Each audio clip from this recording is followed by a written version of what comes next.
Welcome back, guys. Today's topic is going to be on Alcantara. It's part of the series that we're doing at the moment, just teaching you some different growing techniques and tips and tricks on how to grow the different genres of bromeliads. So we'll start with how you mostly will buy an Alcantara or an Alcantarea or an elk. So we're just going to call them elks, makes things easier. Most of you will go to a nursery and you'll come back with a plant like this. So it just needs to be kept tidy, grown in your garden or grown into a large pot as a feature plant.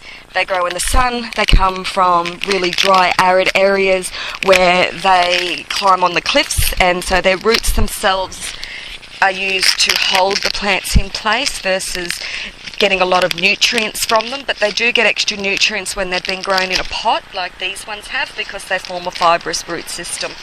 So this particular one I'm just cleaning up around its base. It just needs to be given some fertiliser and then top dressed, and it can continue to grow as it is. Now if you've had one that's flowered and matured and it's now got some pups on it and you're wanting to remove those pups, that's what this one here is. An awfully large pup, but mama has died off at the side, and so sorry about that, you can't leave all this dead leaf matter around its base of the plant, because that will then rot the collar of the plant, and you'll find in a couple of years time or when there's been heavy rainfall for a long period of time that these will just rot off. So the easiest thing to do is to remove them by taking away all the dead leaf matter that you can from around the base, and then simply pulling away, holding really firmly to the base of the pup, giving it a snap. You'll hear it crack, and then simply twist and remove, and you'll end up with a nice little fresh pup, which is a replica of mum.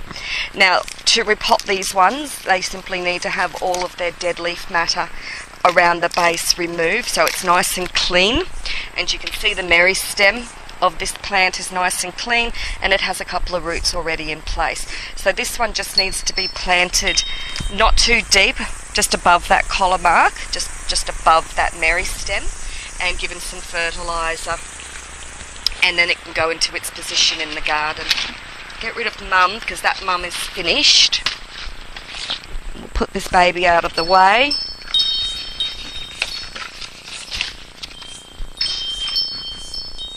Now members, you may come across, if you're growing smaller pups or pups as they develop, you may notice these smaller pups around the base. These are called hair pups. Now they can, when they're about 20 centimetres in size, be removed from the mum, or in this case even lower, even smaller, because they're separate from her. And then they can be planted and they will become the same plant as your mother is. They need to be treated the same way. Just pop into a pot with a little bit of fertiliser and allowed to grow on. They'll take a couple of years, more years, than a fresh pup would do to grow. Now these are hybrids. These are new hybrids. These were seedlings planted about 4 years ago.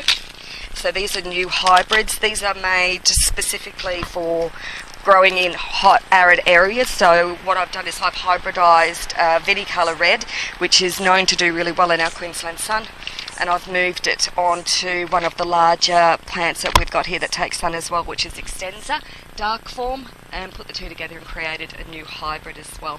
Now Alcantarias come in variegated forms, striated forms. This is Yellow Star. Again, just needs to have some of its old leaves removed. Beneath an Alcantara, if you've got them that have this fuzziness beneath them, this cloudy sort of appearance beneath them, that's called scurf. So scurf is a living microorganism that grows on certain Alcantarias, and that toughens them up, because these plants don't have any spines. They're quite supple to touch, so they're quite thin, and so the Scurf helps to protect them from the sun, and it takes many, many months to come back once it's been rubbed off. So carefully when you're moving these plants. Odorata is one that has it, extends as another. This is one, this is Yellow Star. It has it as well, and it's just its sun protection. So this plant here needs just to be repotted up by removing the lower leaves again, and then into the pot they go with some fertiliser.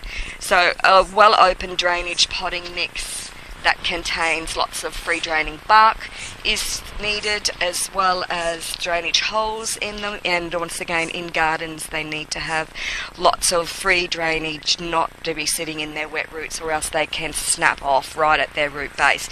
Now if that happens, if they do for example snap off at the base as you're removing the pup, that's okay. You can sit them in no potting mix, just a dry pot, and continue to have a little bit of water in the vase, and over a period of months they will start to regrow those roots, because as I said, they're just used to hold the plant on cliffs in their natural environment, so they don't actually, you can cut their roots off. One thing people will notice, so these can all be completely cut off or broken off, as I'm going to do, or cut off.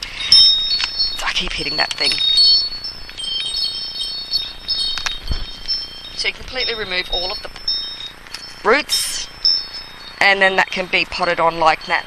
Now, Alcantarias walk in pots. They move towards the sun, and because the sun moves around your garden at different times of year, you'll notice your plants start to walk in your pots, and so you'll start off having them lovely and centred in the centre of a pot, and then find that in a year or so they've walked across the pot, and so they need to be straightened up. Or if you've had one that's fallen over in your garden, like this guy did, they'll upright themselves up to the sun and to get water and nutrients. Now this is easily able to be fixed. I'll just take off the other hair pup, put it out of the way.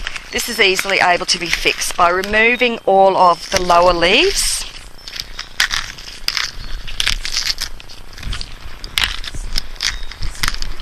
Once again, so you can see that Mary stem. And now that can be planted in a large plant pot, or it can go straight into the garden. You can cut off half of these roots with a large knife or saw.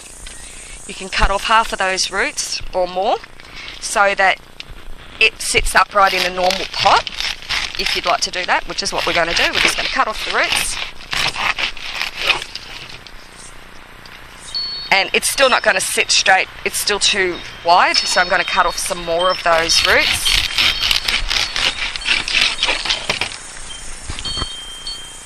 Like so that it can now go into a pot in an upright position instead of off onto the side the way that it was.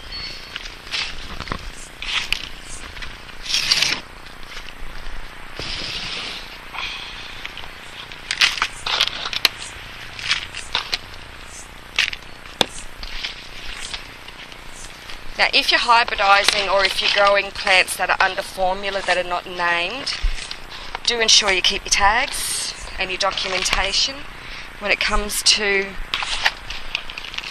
these plants, because maybe down the line someone else hybridises with it, or they will want to name it and register it, and so they need to keep those details.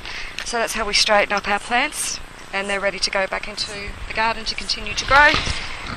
And that one there is my elk, that man, that needs to get some colour.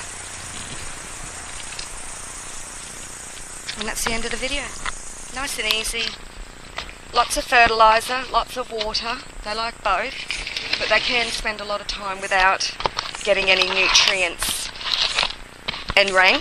They tolerate a lot of hot temperatures. Here in Queensland we've reached highs of in the 40s, and I know places get hotter than that, and we go down below zero during winter, so most of these are very frost tolerant and cold tolerant, so a very versatile plant for your garden. Okay, hope you learned something from those tips. Thanks for going. Bye. Next one will be on anise, because we're still in the A, so all of the pineapple family, anises. Okay, thanks for joining. Bye now.